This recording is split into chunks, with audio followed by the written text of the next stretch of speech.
Yung TV. Faculty daw po. TV. Laptop.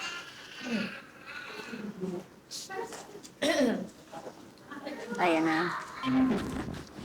Okay. Okay, hello po. Good evening po sa lahat. Welcome to week 3. Week 3. Parang hindi W-E-E-K, parang W-E-A-K. Week 3. Okay, sige po. Let's start this in a word of prayer. Sir Al, may ano na ba siya? Can you lead us in a word of prayer? Also, pray for the exam.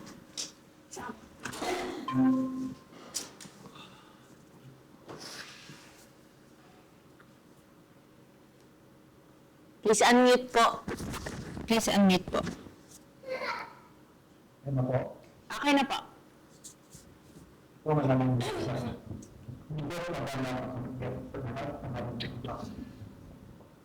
at tumakas po kami dahil sa ganito ng katapatan ng isang at tumakas po at hindi ko yung bayo ng dito.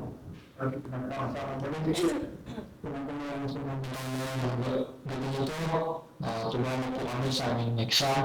Tapos naalala namin yung mga nireview po namin sa mga ibang araw. Tapos nila siyang ibigyan po kapulisan sa aming mga gagawin. Maraming salamat po sa pag-ibig sa bawat sa amin at tumagaling po kami sa mga tests para bibili po sa amin. Sa gabi nito, magandang mga kami na karamihan ng kalaman din po yung lingkod na matuturo po sa bawat sa amin. Proteksyon po ang bawat sa amin at baitan po lahat ng ito sa aming mga positisipan at magamit Jesus dito, magalap po na kanyang alawan. Amen. Amen. Thank you po, sir. Okay, please be seated. Sino nga po ba yung genealogy sa Matthew? Kanino po kinuha? David, Solomon. Kayo po? David, Joseph. Okay. Sino po? Sino ba yun? Si Mary o si Joseph? Joseph. Sa Lot po, sino? Mary. Anong pangalan ng tatay ni... Tatay, ayan. Saan na? Okay. Sige. So, Ma'am Krish, can you send the exam sa kanila? Okay. So, para sabay-sabay po tayo.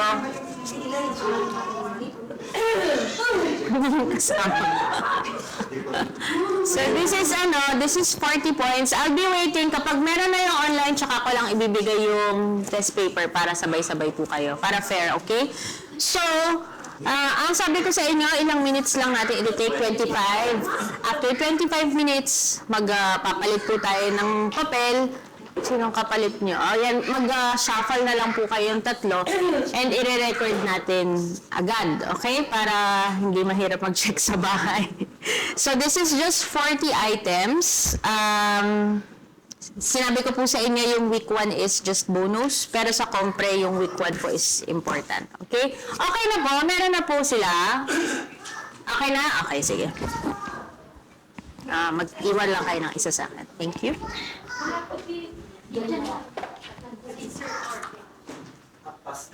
Yes po, please pass. Start ng magkakasabay para fair. Sa papel lang to? Yes po, baliktaran. So now is...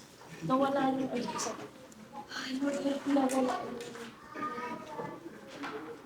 So I'll be here for any question that you'll have, okay? Sige po, pwede na po tayo mag-start. 2014, we will end ng 2040. 840. Yun ang mga 29. Mm-hmm.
Last 8 minutes. Bigyan mo kayo ng clue at dami nagtatanong sa why. Number 19. Ang keyword doon sa lahat ng yun, nagtatanong sa TY. So, Okay. Kung nagtatanong sa TY ang sagot nyo, mali. Thank you. Sa lahat ng T.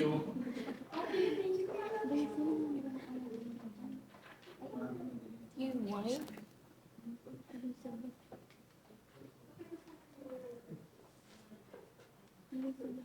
TY. Yan, tama. Yan. That's my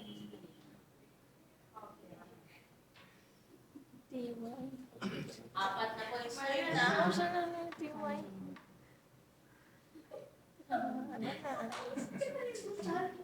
Hindi ko binasa yung region, sabi niyo, hindi ko. Bonus, di ba? At hindi. Actually, kaya mo nga naalala.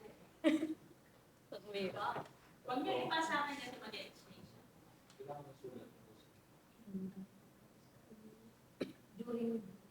Sorry sa online, nakamute pala ako kanina. Kaya po, dun sa number 19, 20, 21, 22, nagtatapos siya lahat sa TY. So, yun po, yun yung keyword and then explanation sa bang. So, T, T, T, T, yun pong sa 19 to 22. Okay? Thank you po. Hindi ko na nga i-mute para.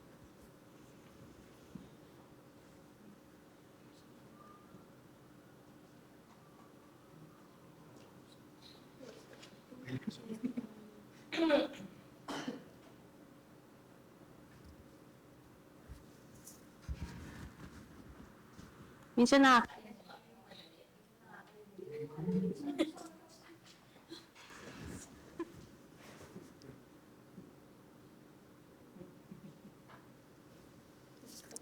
Tapos na po online? Tapos na kayo? Lapit na? Okay na si Sir Al. Mamueng.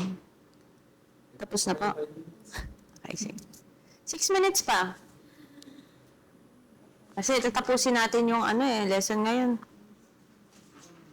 Haba.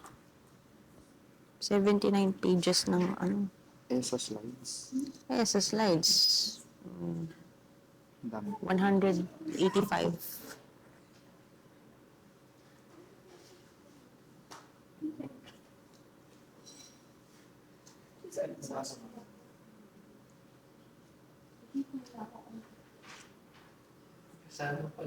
Daig pa kayo ng online, ha? Tapos na ang online, no?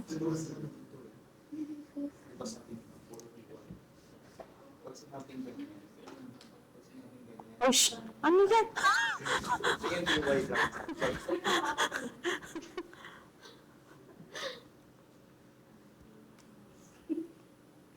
Hayaan mo siyang malito. Respect mo yung season niya.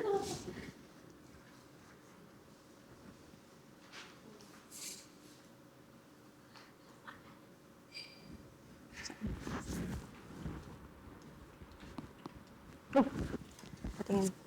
Okay. Sige. Basahin mo to. yung sa response ko, ba yung response namin? Hindi. Pwedeng positive, obedient, o kaya doubt. Pero syempre, mas maganda kung Kung ano. Kasi yung isa dyan, wala namang response eh. Kahimik lang siya.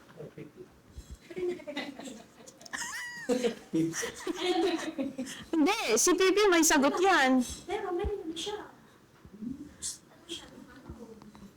Sige.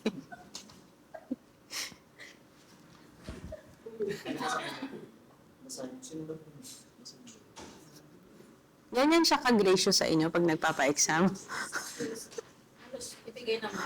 Ganun.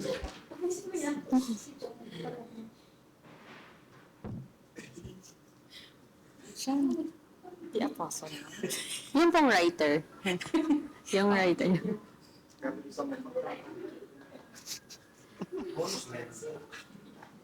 May verse doon.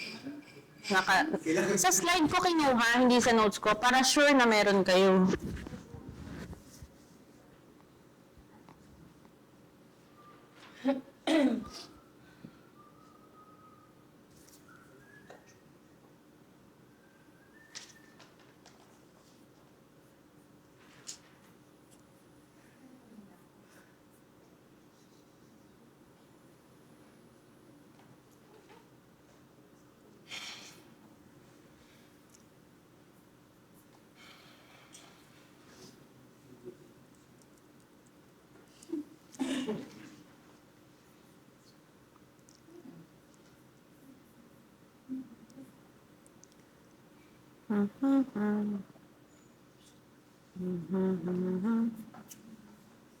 Three minutes.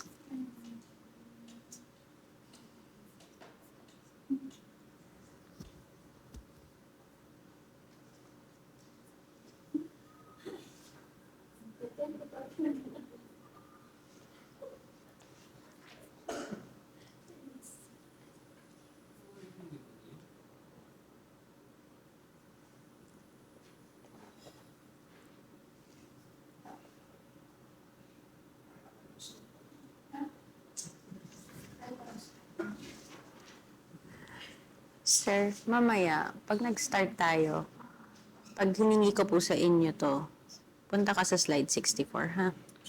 Mamaya, pag nag-correct na, kakailanganin ko to.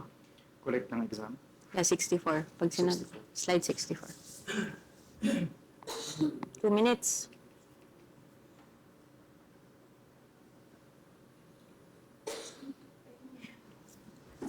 Online, pwede pong picturean niyo yung sagot niyo. Kasi hindi kayo makakapag-exchange paper. Send niyo na lang po sa ano na lang po, sa Life of Christ na group. Then, ako po ang mag-check. Tonight, ibibigay ko po sa inyo yung result. Or, makakapag-check pa din naman kayo. Okay, may hindi pa po nag-e-exam. So, send nyo na lang po sa akin privately. Si Preacher Jerry, hindi pa nag-e-exam. Last 1 minute.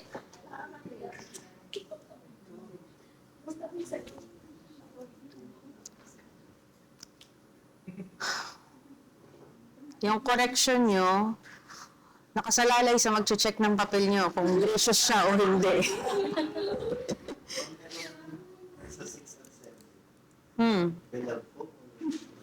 Ayun, writer. Ugwali naman.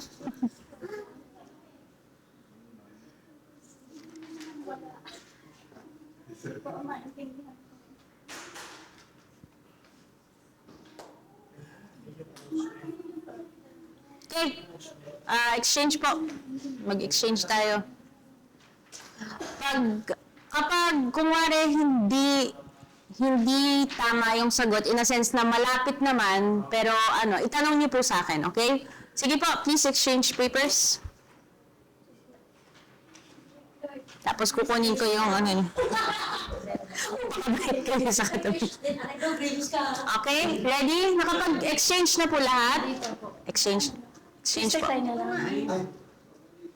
Sana may grace. May grace. Sagot ko. Dalawa ang sagot. Hindi ko nabura kasi. Okay, let's answer. The English word of evangelion. Gospel, okay. English word. Hindi English thought. The Eagle Gospel. John, okay? The Roman name of Barnabas' nephew, believed to be a gospel book writer. Marcus, hindi Mark. Kasi Roman name. Okay, Roman name. So, Marcus. Kasi Roman name.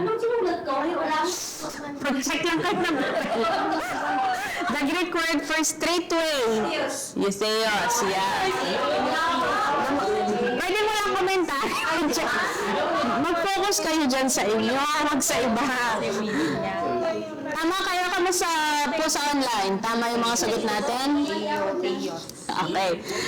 Eutheos, wrong spelling wrong. E-U-T-H-E-O-S. Okay? The most. Ano,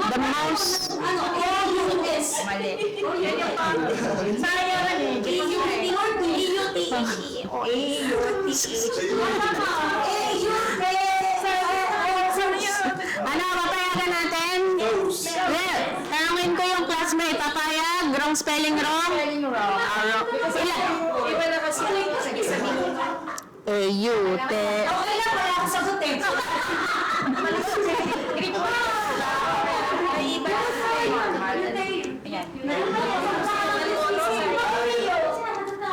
The most accurate historian. Look. The name of John's father. Luke. Zacarias. Saan galing? Flash, 64. The name of John's father, Zebedee. Zebedee. Ito ang spelling, ha? Teka lang, nasa number na. Nasa 5 pa lang ako. Zebedee. Parang ako na lang mag-check ng papel sa susunod. The name of John's mother, Salome.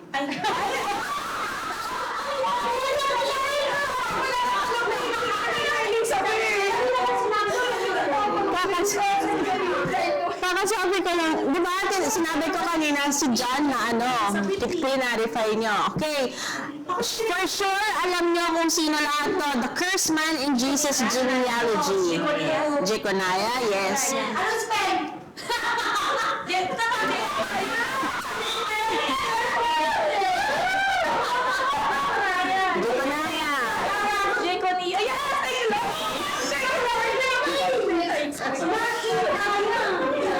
Check tayo ng papel, ha? Yes po. Wrong spelling wrong. Okay, how many names are in Luke's genealogy? 74. The departing point of Mary, 74. Wrong spelling wrong. Nazareth. Pero, okay lang, kasi Nazareth is a city of Galilee. Okay? Nazareth or Galilee? Opo. Okay, punta tayo sa Annunciation chart. Number 1, Mary. Number 2, Nazareth or City of Galilee. Number 3, anong sagot sa number 3? Submission, pwede? Accepted? Basta positive. Pero ang pinakasagot niya, be it unto me. Okay? Pero, si April, ano po tayo? Nag-check po tayo, okay? Not commentaries. Yes, okay lang po. Okay lang po. Kasi eventually, yun naman talaga yung ano niya. Mary's perplexity, di ba? Next, number 4. Wala na pong maingay, ha? Zacharias. Number 5, birth of John the Baptist. Meron bang ibang answer? Birth of John lang. Okay lang. Meron pang iba? Kailangan Zacarias isa lang po. Zacarias. Number 4 is Zacharias. Number 5, birth of John the Baptist. Number 6, temple at Jerusalem. Mali ako. Substitute of ano to? Number 7. Number 7, anong mga sagot nyo? Ang pinakasagot niya, doubt. Whereby shall I know this? He asked for a sign. Okay. Don't did not obey until Jesus Christ birth. Did not obey? Ano to, sister? Sagutin. Hindi. Nag-obey siya. Wala, ito nga alam. Nag-doubt siya pero nag-obey siya. Kasi Okay. Don't believe. Si Sakaria, don't believe. Yun lang, don't believe. Nakasulat po sa kanya ay muted until don't believe, muted until Okay, sige. Pero ang pinaka-ano doon, may nag-doubt siya. Don't believe is acceptable.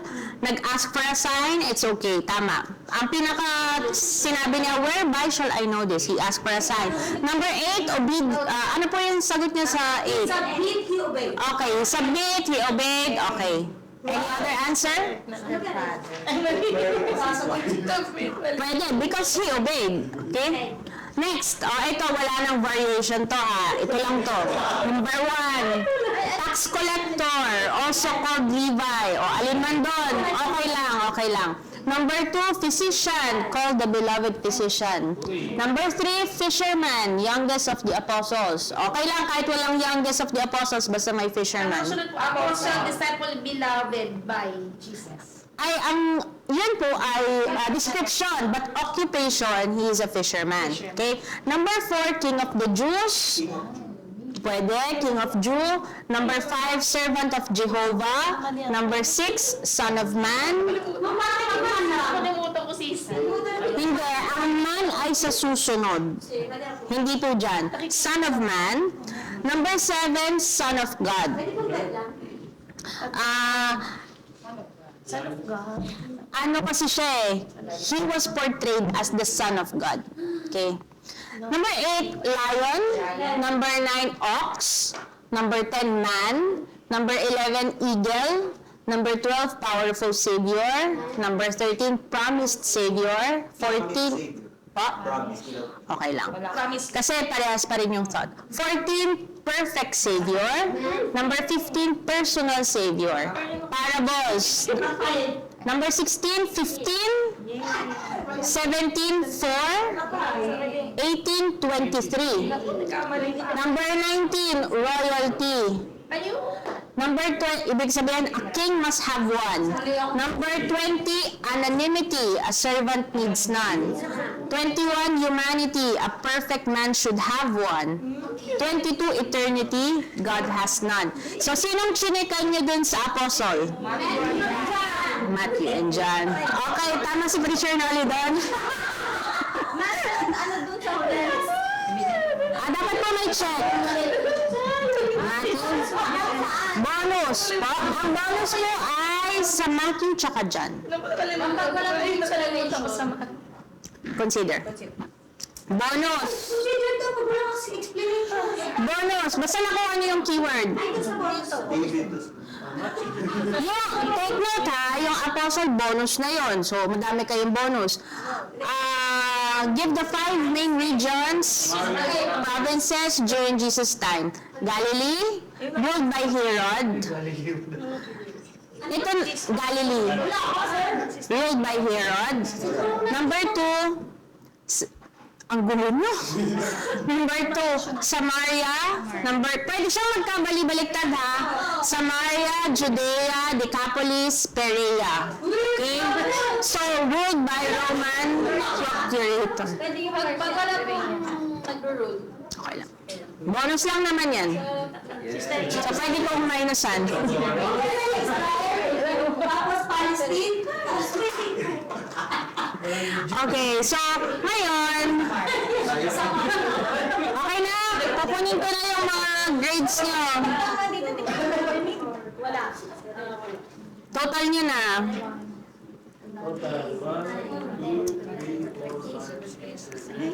I-double check nyo, minsan binababaan ang katabi nyo. Ha? Yung number 12 ko sa Pa, number 12? may nakasulat na siya. Pero tama po ba yun? Wait lang po ah. Number 12 may nakasulat. O, kasama yan. Check sa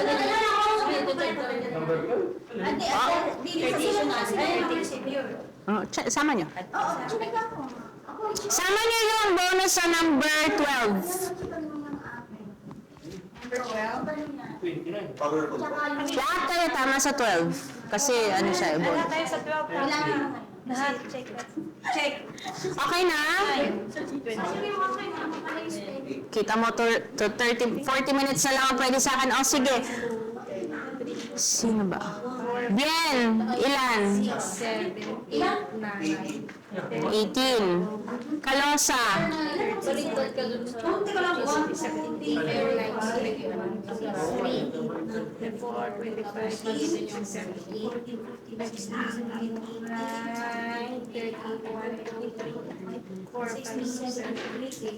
Online, kamusta po? Tama ang mga sagot nyo? Okay? 39, tapos nagre-reklamo ko sa spelling. Kalosa, Castro. 40. Wow.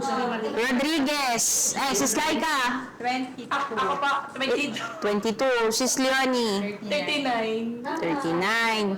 Sis Hannah. 38 po. Wow. Preacher Noli. 31 po. 31. Sis Mercy. 30. Pa? 30. Kala ko 13. Wow! Amen! Praise God! Okay, sige, continue na tayo sa lesson. Bibigyan ko po kayo nito. You can keep it. May record na ako. So, ganyan po yung gagawin natin para mabilis tayo sa... Hindi po, doon na tayo sa week 3. Andyan po ba si Ma'am Christialine? Pakibigay na lang po yung module 3 sa lahat sa online.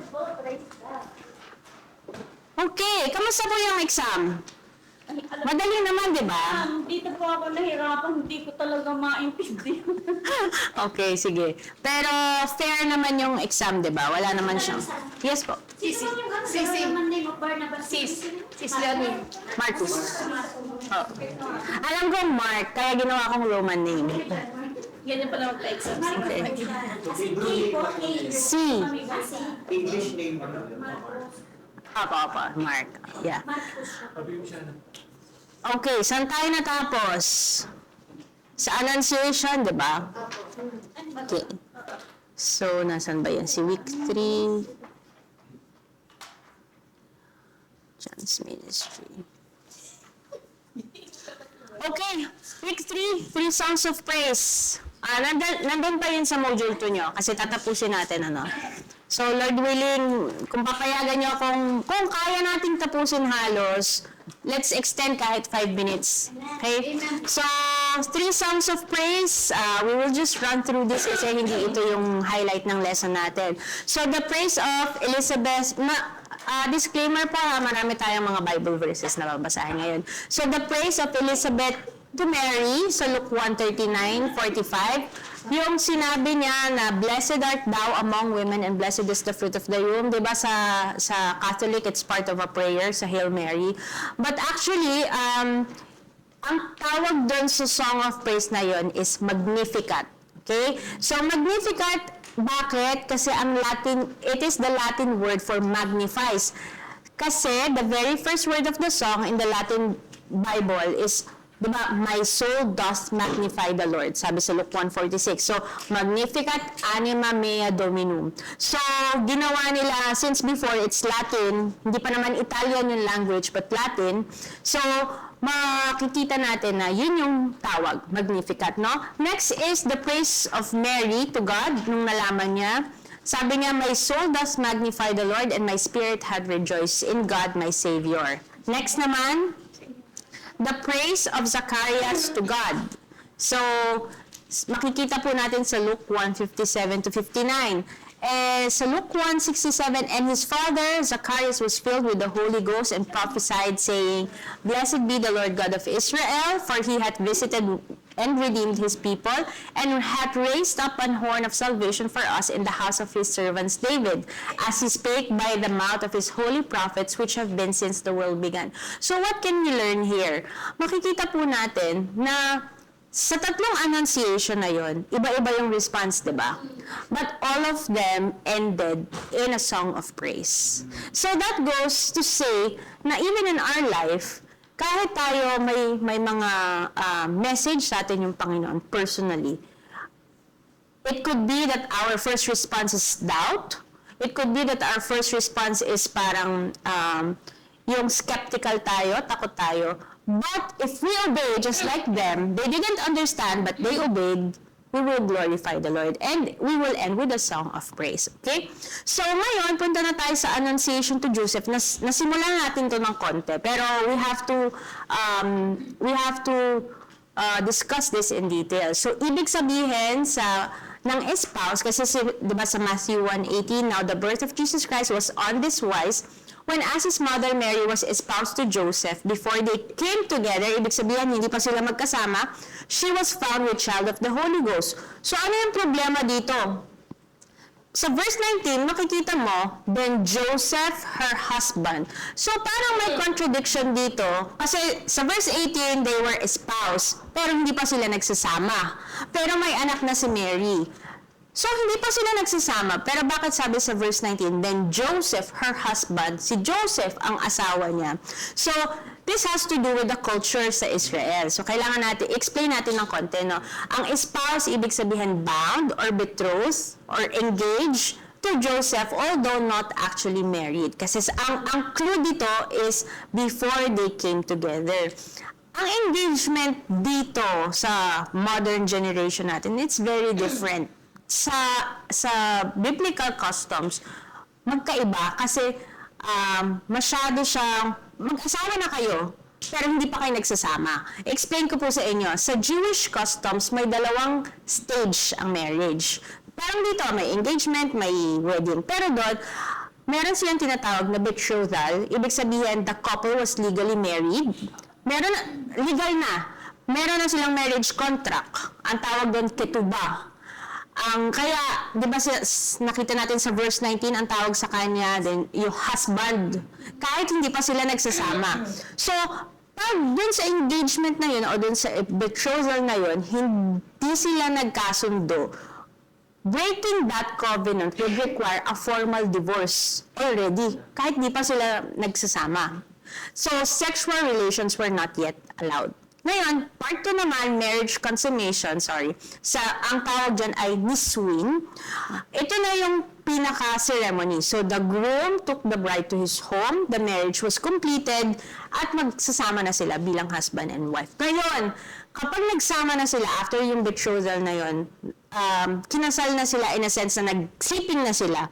At mapatunayan ng lalaki na hindi na virgin yung babae, pwede siyang mag-file ng bill of divorce. And the woman would be stoned to death according to Mosaic law. Ang kanyang evidence is yung walang dugo na linzuala. Ano ba linzuala? Bedsheet. Yung kumot. Ang babae naman, pwede siya mag-contest, pakita niyang may dugo. Okay? So, ganun ka, Ngayon, ang point na to, in those days, si Joseph and si Mary espoused sila, pero hindi pa sila nagsisiping. Pero during that time, during nung espousal or yung betrothal, nabuntis si Mary. Hindi siya nabuntis in a sense na meron siyang relationship, illicit relationship, but she was found with a child na from the Holy Ghost. So ngayon, the engagement, to break it was like a divorce.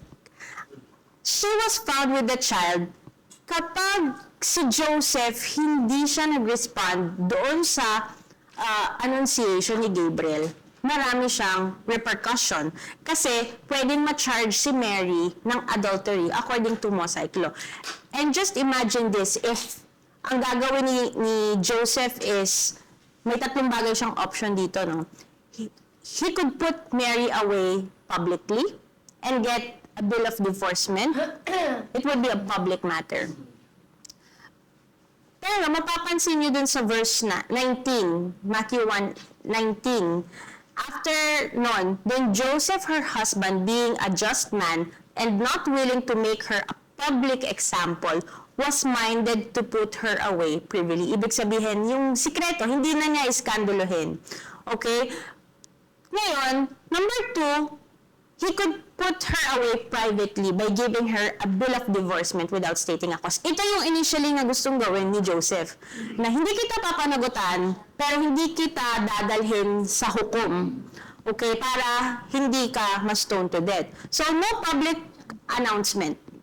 Yun yung initial plan niya. But since he obeyed God through the messenger kay Gabriel, ang ginawa niya is he consummated the marriage and accept the unborn baby as his own. So imagine, kung dinala siya sa court, Mary would be stoned to death. Jesus will die in the womb of Mary. So, ganun ka-importante yung obedience. Para sa atin, kapag ang feelings lang natin yung susundin natin, kagaya ni Joseph, may feeling siya, syempre may doubt siya, pwede tayo maging selfish at gawin according to our emotion. But if we will obey God regardless of our emotion, dahil alam natin kung anong tama, alam natin yun yung pinapagawa sa atin ng Panginoon, ang dami palang impact, generations and generations to come. Ngayon, anong in-announce kay Joseph? The purity of Mary, the birth of Jesus. Alam niyo na to, kasama na to sa exam. Saan? Sa Nazareth City of Galilee. Ngayon, punta tayo sa Isaiah 7:14. Can anyone read that, please?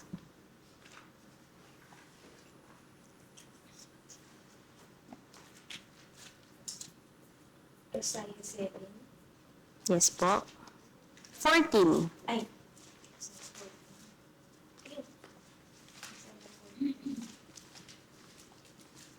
Therefore, can anyone read? Sino po? Ayan na po, meron na. 14, verse 14. Isaiah 7:14, therefore the Lord himself shall give you a sign. Behold, a virgin shall conceive and bear a son, and shall call his name Emmanuel. Okay. So, ang Greek word po dito sa Isaiah 7:14 sa virgin is Parthenos. Meron po bang slide yan? May slides ba tayo? Wala yung part na yan? Okay. So, isulat ko na lang dito. Nasaan na ba yun? Para hindi tayo wrong spelling wrong.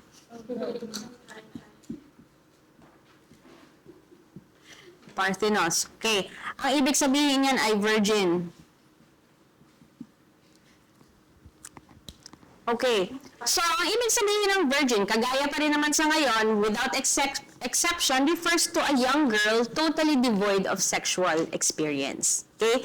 So, ang response ni Joseph, we could see it in Matthew 24-25. Then Joseph, being raised from sleep, kasama na po yun sa slide for sure, did as the angel of the Lord had bidden him and took unto him his wife. So dito, hindi natin makita yung ceremony ng wedding. Pero ito yung in essence and in substance, sa Matthew 1:24, nakita natin na yung marriage nila na-consummate. Ibig sabihin, naging mag-asawa na sila ng yung second stage ng marriage. Pero, look at this, and knew her not till she had brought forth her firstborn son, and he called his name Jesus. So, ibig sabihin ng took unto him his wife, he completed the marriage, he brought Mary to into his home, he publicly acknowledged, pinanagutan niya. Pero, and knew her not, ibig sabihin, pag may nakita kayong anything sa Bible sinabing and knew her not, ibig sabihin wala silang sexual relationship. Or kaya, and knew her, ibig sabihin nagkaroon sila ng sexual relationship. Ngayon, ang marvelous thing dito, hanggat hindi nanganak si Mary, hindi niya ginalaw si Mary. Paano ba yung tamang term doon? Hindi siya nakipagtalik kay Mary, okay? So, bakit kaya hindi? So, that is to protect the divine sign. Kasi the child was conceived by the Holy Ghost. So, kung nag-abstain siya, it would preserve the clear testimony of virgin birth. Di mo makikita, it's really a miracle. Hindi siya yung basta na lang na nabuntes, kasi mag-asawa. Joseph would know for himself that it's a virgin birth kasi hindi siya nakipagtalik, hindi niya kinonsummate. Also, bakit hindi? To remove all doubt. So, if Joseph had relations, yung sexual relation, people could claim, this child is Joseph's, di ba? So, abstinence kept the miracle undeniable. Number 3, and this is important, it was temporary, not permanent. Okay? Because the world teaches, religion teaches that Mary was a perpetual virgin. Pero, nakalagay din sa verse, and knew her not till she had brought forth her firstborn son. Ibig sabihin, after na pinanganak si Jesus Christ, they had sexual relationship. Okay? So why are we discussing this? To prove in the scripture that Mary did not remain as a perpetual virgin. Okay? So, ngayon, normal marital relations followed after. Anong character ni Joseph? In verse 19, we could say he's a just man. Verse 20, we could say that he's a thoughtful man. And verse 21, we could say that he's an obedient man. So ngayon, basahin ulit natin yung verse 25, and knew her not till she had brought forth her firstborn son. So, makikita niyo dito yung wordings, napaka-linaw. Kung ba nagbigay ng disclaimer that not their son, but her firstborn son. Ibig sabihin, the scripture is giving us an evidence that Mary was the son of the Jesus was conceived by the Holy Spirit. Okay? So, ganun ka-importante yung wording sa Bible. Okay, next. As the husband of Mary, he was Jesus' second father and the one through whom he had a right to David's throne. Sana matapos natin yung lesson ngayon kasi very exciting next week, the boyhood of Jesus. Paano ba siya nung maliit? According to the customs, kasi isa-isa, of course, there are things in the Bible that hindi natin makita, lalo na yung boyhood of Jesus. Pero sa ano ba yung culture, ano ba yung kustomaryo, paano ba siya lumaki? And ito, sa lahat ng lessons, personally, as a student, as a previous student, ito yung favorite ko. So, ngayon, yes, Mary was the most significant woman in history. So, ang character niya, she's a pure woman before they came together. She's a highly favored woman, totoo naman. She is a recipient of grace, but not a dispenser or giver of grace. So, nireceive niya yung grace, pero hindi siya yung through her, nabibigay ang grace sa tao. Okay? So, she's blessed among women. Ito yung sinasabi ng Bible about her, ha? The angel did not say above women, but among women. Ibig sabihin, pantay-pantay. However Mary is, kung gaano siya ka-importante, ganun din tayo. Ganun din yung mga babae. Hindi blessed above women, but among women. Ibig sabihin, sa dinami-daming babae, siya yung pinili. Okay? Not because she deserved it. Okay? And we will discuss later why. So ngayon, we will have to discuss the wrong views about Mary. Diba life of Christ? So bakit si Mary yung dinidiscuss natin at this moment? It's because Mary is being taught as equal with Jesus or even higher. Diba? Even higher. Kasi sabi nila, kung hindi si Jesus, pumunta ka kay Mary. Kasi yan ay nanay. So, it's really a false theology. And we will see the wrong views about her. These are just one of the many. Pero, i-discuss lang natin yung pinaka-importante. So, wrong views about Mary, it's wrong that we should pray to Mary. Kanina to nagsimula. It was instituted by an Italian priest. Ang pangalan niya is Girolamo Sadonara. In AD 1495. Imagine, it was only 1495 na tinuro to na mag-pray kay Mary. But this was refuted by the Lord Jesus Christ. Kasi sabi niya sa John 14:13-14, and whatsoever ye shall ask in my name, ibig sabihin, in Jesus' name, that will I do, that the Father may be glorified in the Son. If ye shall ask anything in my name, I will do it. So, makikita natin walang evidence in the Bible that we should pray to anyone else, but we should pray in Jesus' name. Okay? Wrong views about Mary, that she was a perpetual virgin. Ito yung sabi ni Pope Martin I noong 649 AD. Sabi niya, Mary is virgin before, during, and after the birth of Jesus. But this was refuted sa Matthew 13:55 kasi sabi dito, is not this the carpenter's son? Is not his mother called, referring to Jesus, is not his mother called Mary? Take note, and his brethren, mali pa yan, James and Joseph and Simon and Judas. So from that alone, from that verse alone, we could see that apart from Jesus, there are at least 4 siblings. So, hindi siya nag-remain as perpetual virgin. It could be that after that, meron pang naging anak. It could be na may babae pa. Ang babae kasi hindi masyadong minimension sa Bible. But we could just focus there na meron siyang mga kapatid. Jesus had earthly siblings. Half. Kasi nga, di ba, hindi niya tatay si Joseph biologically. So, another thing was that Mary was a co-redeemer or mediatrix. So, ang quote dito, ang sabi nila, the course we have to Mary in prayer follows upon the office she she continuously fills by the side of the throne of God. Kita nyo? Nasa side siya ng throne ng Diyos. As mediatrix of divine grace, being by worthiness and by merit most acceptable to Him, and therefore surpassing in power all the angels and saints in heaven, which is surpassing all angels and saints in heaven. We see that this is a blasphemy, di ba? This is by Pope Leo XIII. Sabi niya noong September 8, 1894. But this was refuted by John 14, in John 14:6, where it says, Jesus saith unto him, I am the way, the truth, and the life. No man cometh unto the Father but by me. So we all know this, being Bible school students, being believers, that we don't need to go to saints, we don't need to go to anyone, to Mary, para makapunta, because Jesus is the way. Okay? That's why, di ba, when we pray in Jesus' name, because we have access to God because of Jesus, di ba? So, 1 Timothy 2:5, for there is one God and one mediator between God and man, the man Christ Jesus. This is probably the most important and the most central verse. Next po, please. Please follow me. Thank you. Ay, wala dyan. Okay. So, ang mediator kasi, mediatrix or mediator, di ba pag mediator ka, ibig sabihin, ikaw yung taga-gitna sa tao. In our case, kung wari, natawag ka sa loob, ikaw yung mediator, di ba dapat equal ka? Ngayon, itong si Mary, hindi naman siya equal to both parties eh.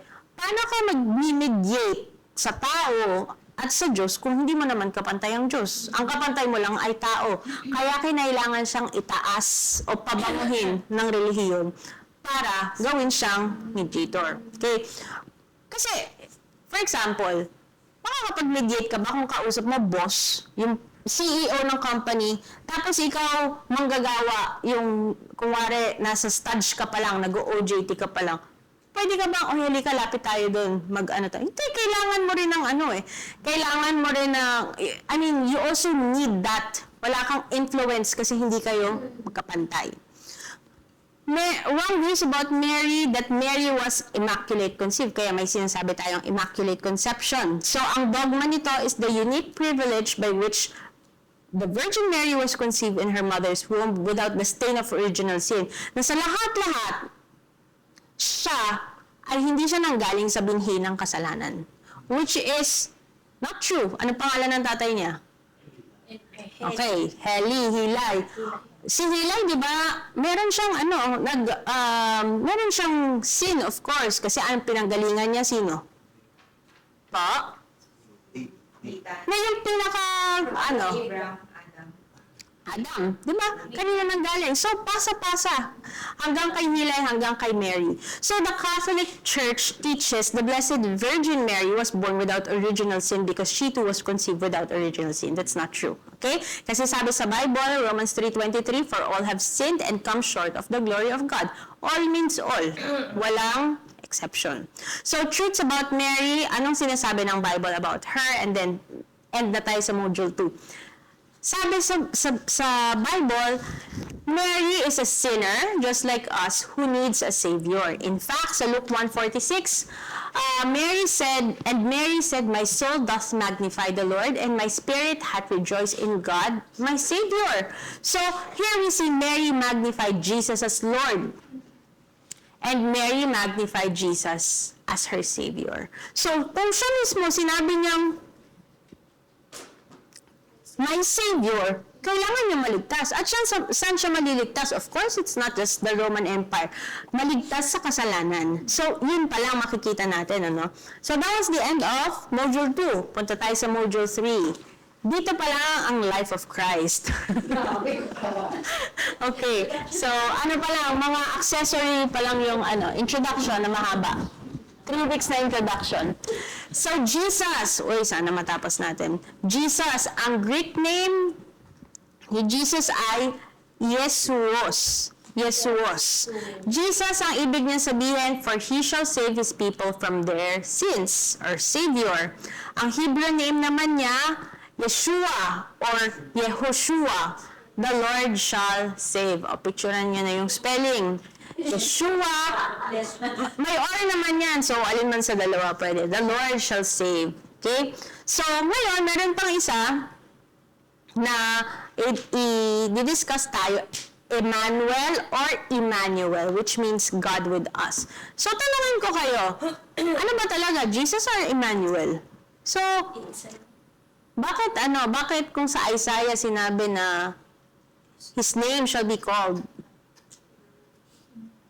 Emmanuel, tapos bakit sa New Testament, Jesus? Him Savior? Ang layo naman. Kasi di ba sa language, Yeshua, nag-iiba ba ang pangalan mo sa Pilipinas? Parehas na yung pangalan natin. So, sabagay, you have a point sa pangalan mo, but not in Jesus' case. So, Jesus or Emmanuel, notice the verse, they shall call His name Emmanuel. Hindi sinabi na, they shall call Him Emmanuel. Ibig sabihin, may pangalan. At tatawagin mo sa pangalan na yon, they shall call His name Emmanuel, which means God with us. So, His identity, hindi ibig sabihin na people will literally call or address Him as Emmanuel, ha? Pero, ang identity niya ay Emmanuel. Kasi ang Emmanuel meaning God with us, or God is present with His people. Kaya si Matthew, in-explain niya sa Bible. Sabi ni Matthew, which being interpreted is God with us. Ang pangalan ba natin kailangan ng explanation? Kailangan ng interpretation? Hindi. So, kaya si Emmanuel, because Emmanuel is just a characteristic. Jesus talaga ang pangalan niya. Kaya ang pinaka-clue niya, and His name, ang pinaka-clue niya, they shall call His name Emmanuel, not they shall call Him Emmanuel. Okay? Ang sabi sa Bible, they shall call His name. Tatawagan nila ang pangalan niya na Emmanuel. Hindi sinabing ang pangalan niya ay Emmanuel. Okay? So, ibig sabihin lang nun, God with us. So, if it were meant as spoken personal name, then hindi na kailangan ng interpretation. Prophecies concerning His birth. Yan. Sis Evelyn, can you please read Genesis 3:15? Sis Irene, Galatians 4:4.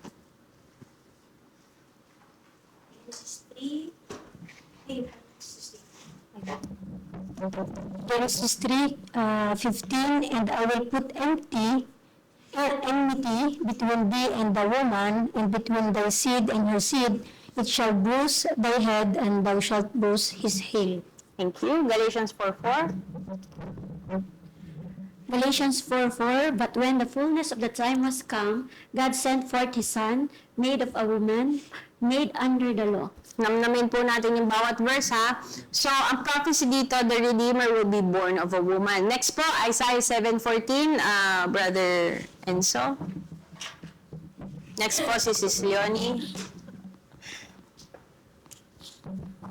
Isaiah 7:14, therefore the Lord Himself shall give you a sign, behold, a virgin shall conceive, and bear a son, and shall call his name Emmanuel.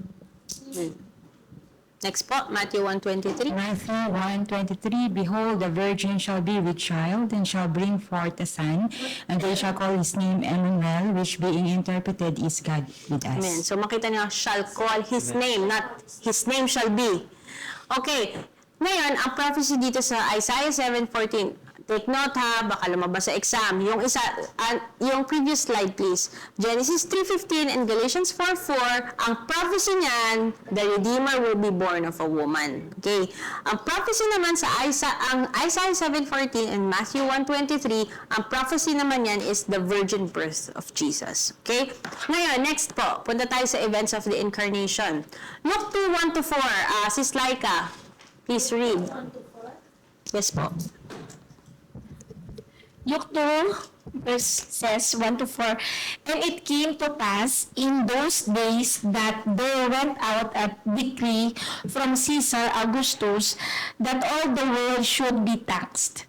Second, and this taxing was first made when Cyrenius was governor of Syria.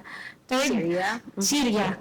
Third, and all went to be taxed, everyone into his own city. Thank you. Number 4, isa pa po, ano pa.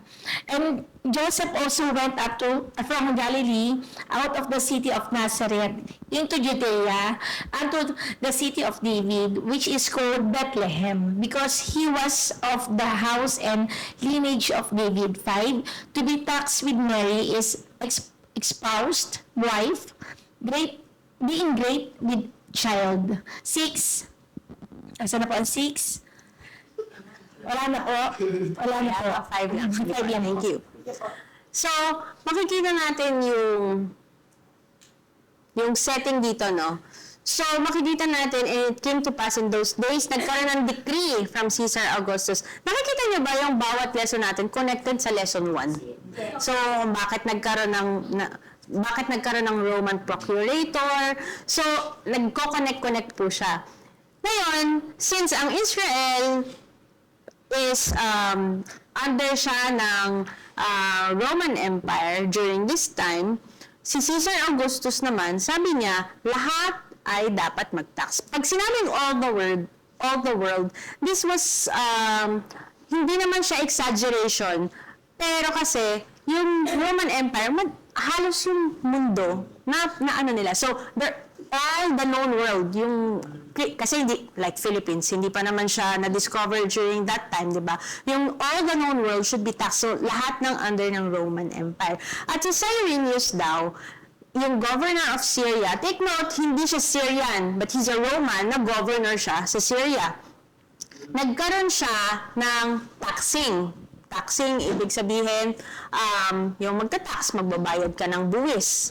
And all went to be taxed, everyone onto his own city. Si Cyrenius, he was a Roman aristocrat, appointed governor of Syria, to which the province of Judea had been added for the purpose of census. Ngayon, ganito yung nangyari. Lahat ng under ng Roman Empire, di ba? All the world, sabi niya, should be taxed. Ngayon, ang sinabi decree ni Caesar Augustus, lahat ng tao kailangan bumalik sa place of origin niya at doon siya mag-register at doon siya para maayos yung documents, yung anagraphe sa English. Yung parang, yung pagkakakilanlan mo, doon naka-register yung doon naka-register yung pagkakakilanlan mo. Wala pa naman sigurong birth certificate nun, pero parang gano'n, yung document mo. Ngayon, parang siyang nasa Comune di Milano. Nagkaroon ng nagkaroon ng census. Pero hindi ka pwedeng mag-report kung saan ang residensya mo. Kailangan kung saan ka pinanganak, kung saan yung pinaka-record mo, dun ka babalik. So, yun yung setting kung bakit si Joseph and si Mary is pumunta sa Bethlehem. Okay? So, sabi sa Luke 2:4-6, ako na po magbabasa, and Joseph also went up from Galilee out of the city of Nazareth unto Judea, unto the city of David, which is called Bethlehem, because he was of the house and lineage of David. So, nakita natin dun sa first week yung maps, di ba? Yung yung division during Joshua's time, kung ano yung mga land distribution sa kanila. At ang Bethlehem ay nasa tribe of Judah. Okay? Because he was of the house and lineage of David, pumunta siya sa Bethlehem. Pero nakatira siya at ang pamilya niya sa Nazareth. Okay? So parang tayo may makikita tayong ka-work, Palermitano pero nasa Milano. Okay? So ngayon, to be taxed, ang reason niya ba't siya pupunta is to be taxed with Mary, his espoused wife, being great with child. Okay, so during this time, hindi pa sila, espoused pa lang. So from Nazareth to Bethlehem is 140 kilometers. Malayo ba? Wala pang Uber nun. Wala pang Ryanair. Wala pang EasyJet. So, ngayon, punta naman tayo from Nazareth to Bethlehem. So, Nazareth naman, take note ha, hindi natin pinag-uusapan pa yung Bethlehem. Nazareth. Ano bang itsura ng Nazareth? Nazareth during the time of Jesus was an obscure town in Galilee with a population of 100 people. 100 tao lang. So, yung komune na napakaliit. Okay, hindi siguro siya komune. But today, it is a town of about 210,000 people comprising of 60% Muslims, 30% Jews, and 10% Christian. So, nung week 1, na-discuss natin, kapag galing ka sa Nazareth, sa Galilee, parang wala kang pinag-aralan, parang ang baba-baba mo. Kasi sabi sa'yo, John 1:26, can anything good come out of Nazareth? Mag-isip tayo ng sa Pilipinas na lugar. Ano ba yung maliit na lugar? Hindi naman Maguindanao, yung... Sorry? Hindi, yung talagang liblib. Kapis. Sana walang ma-offend, hindi naman tayo live. Kuwari, oy, merong magaling na mga ngaral doon sa Kapis. Kapis, meron bang doon? May kilala ba doon? Parang ganon. Actually, this is an insult. So, ngayon, Luke 2. Punta tayo sa verse 7. 6 pala. And so it was that while they were there, the days were accomplished that she should be delivered. Ibig sabihin, manganganak na siya. And she brought forth her firstborn son, hindi not associating with Joseph. Mary, nakafocus talaga kay Mary. She brought forth her firstborn son and wrapped him in swaddling clothes and laid him in a manger because there was no room for them in the inn. Dati, iniisip ko, may hotel, bakit walang Kaya siya, hindi siya yung hotel na makikita natin, 3-star, 4-star. Yung it's just an extra room. Although merong iba na they do it for business. Pero, bakit kaya walang room para sa kanila during that time? Tingin niyo. Yeah, puno. Kasi lahat, all the world, kailangan bumalik ka. So siguro, being pregnant, mabagal sila. Yung iba nakabook na, nasa loob na, wala na talagang paglalagyan. Okay? So there was no room for them in the inn because it was during the time of taxation na lahat kailangang umuwi sa kanilang place of origin. Okay? So, and she brought, Luke 2:7, and she brought forth her firstborn son and wrapped him in swaddling clothes and laid him in a manger because there was no room for them in the inn. So take note of the 3 things. Firstborn. Ibig sabihin ng firstborn, may secondborn, may thirdborn, may fourthborn. Kagaya sa normal natin, siya yung panganay ko. Pag may panganay, ibig sabihin, hindi siya solong anak. Mayroong pangalawa, may bunso, kung ilan man. But it's more than one. So, ganun din dito. Her firstborn son. It means married, had other children. Next, swaddling naman. Alam natin yung swaddling, di ba? Yung swaddle. Kapag bata. Pinulupot din ba kayo ng bata? Parang lampin na malaki. Okay? So yun din. So, nakuha pala natin dito sa Bible. Kasi it's a bandage-like strips of cloth wrapped around the baby to ensure that arms and legs would grow straight. Yun yung purpose nila. Ang manger naman, it is probably a feeding trough for animals. Dati, nung bata akong Kristiyano, na-imagine ko sa manger, alam mo yung parang bakanting lote na yung walang may-ari na randomly doon na lang inabutan. 5 minutes tayo, 5 minutes. So, na-stress kasi kayo sa exam. So, probably a feeding trough for animals. So, Jesus was probably born in a stable or in a cave that served as one. Nung pumunta kami sa Israel, there was a cave there na traditionally, doon daw si Jesus pinanganak. Malamig siya, malamig na lugar. Of course, we cannot say for sure. They could only present that this is the place. But the point is, makikita po natin na marami dong sheep talaga dun sa lugar na yon. So, ngayon, first visitors of Jesus. Sana matapos natin. Okay, first visitors of Jesus. Ang una niyang mga bisita ay shepherds and multitude of angels. Okay, so sabi niya dito, and there were in the same country shepherds abiding in the field. So ibig sabihin, nandun na sila. Hindi sila nag-travel kagaya nung wise men. Nandun na sila because they were keeping watch over their flock by night. Tapos, and lo, the angel of the Lord came upon them, and the glory of the Lord shone round about them, and they were sore afraid. Natakot yung mga shepherds. Di ba ang shepherds in their time and in our time, parang look down upon din to. Ay, nasa ano lang sila, yung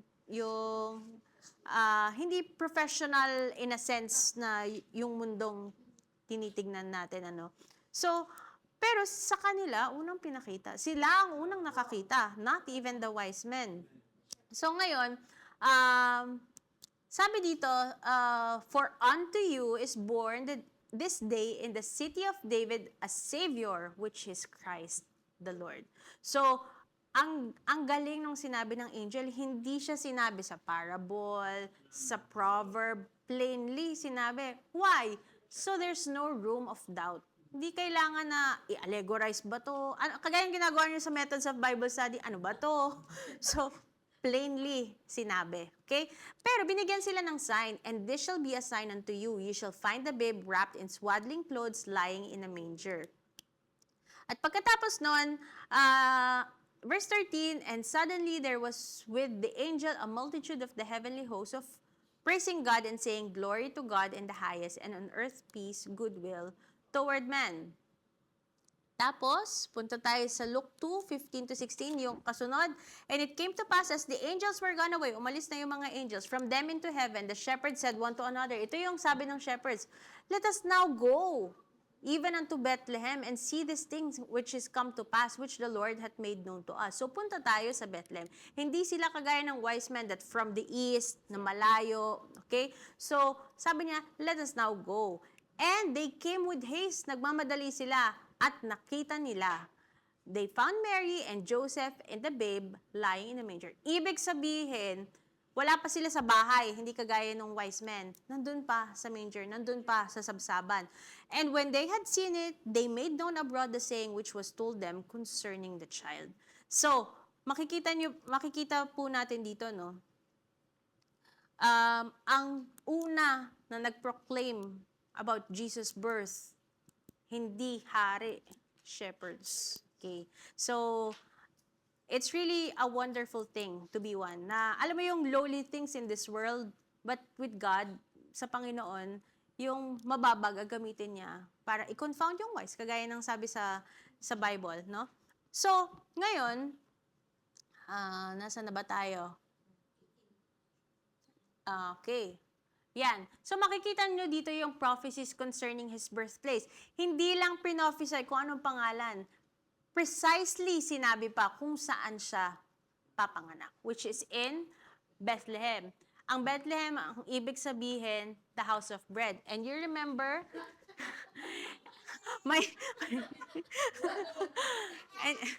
and you remember that Jesus revealed Himself to be the bread of life. So lahat siya connected. They had to travel 90 miles to the city of Joseph's ancestor. Okay, papunta sa Bethlehem. Last na to. Okay, may time pa pala ako. So, the fourth greatest day, tandaan nyo to ha, baka lumabas to sa compre. Ang pang-apat sa pinakadakilang araw in human history is incarnation. Okay? Ang third naman, greatest day this is not biblical, pero this is what the theologians have agreed upon. The third greatest day in human history was some 34 years later, when this babe grew, alam ko, in glorious manhood, to be put to death between a pair of thieves and Calvary's cross. Ang third greatest day, crucifixion. Ang second greatest day naman, the greatest day in human history occurred 3 days later when an angel told some sorrowing women, "Fear not, for he is risen as he said." Resurrection. Ano kaya yung fourth? Ano yung greatest day? Kasi fourth place, incarnation. Nabuhay sa yung Panginoon. Third place, crucifixion. Pinangako tuloy. Pinako. Second place, resurrection, nung nabuhay muli. Tingin nyo, ano kaya yung greatest day in human history that's yet to happen? Tama. The return. So the greatest day in human history is yet to happen. This is in Revelation 11:15. It's the second coming, the return of the Lord Jesus Christ. Parin natin na to. Second coming. Okay. Kasi ang rapture hindi pa, that's Bible Doctrine 31. Pero ang rapture kasi, hindi pa consummated yung lahat. Meron pang mga tribulation saints. So hindi pa siya yung greatest day. Yung greatest day is the second coming. When the Lord will descend, kasama yung bride niya. Kasama yung bride niya. Okay. Okay po, online? Hindi pa natin, sige po. Since yung mga shepherd yung unang nakakita, wala silang name, kumbaga sila yung first na nakakita. Hindi po. Wala silang pangalan. Hindi sinabi sa Bible kung anong pangalan nila. Pero ang importante is kung ano yung mensahe that they carried. Okay? So there are things in the Bible na hindi ni-reveal. Kagaya ng body ni Moses kung nasaan. Kagaya ng itsura ni Jesus. Diba? Because baka yun yung maitaas kaysa yung mensahe na gustong iparating na Panginoon. Yung in-announce po sa shepherd, announcement din po ni Gabriel. Angel ang nakalagay. Opo. Kasi 'di ba after that there was singing, glory to God in the highest. It was a host of angels. So it's not specifically, but an angel. Okay. Sige po, let's pray. Sir, since kayo yung last question, nakanganga pa kayo after ano? Sige po. Susunod sana eh.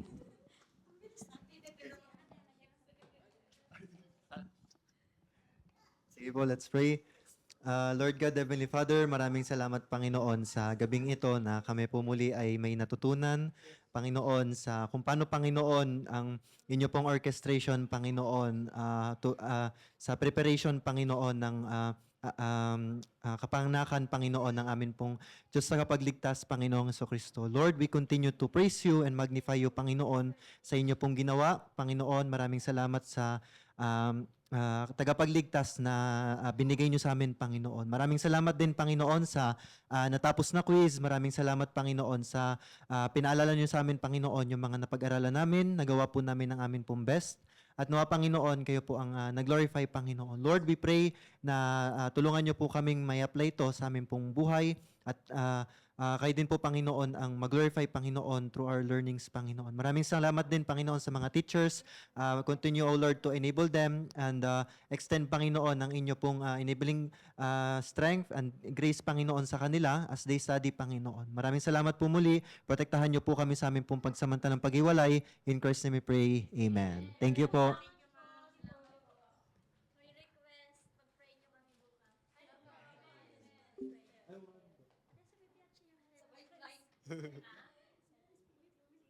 Grabe, ang ganda.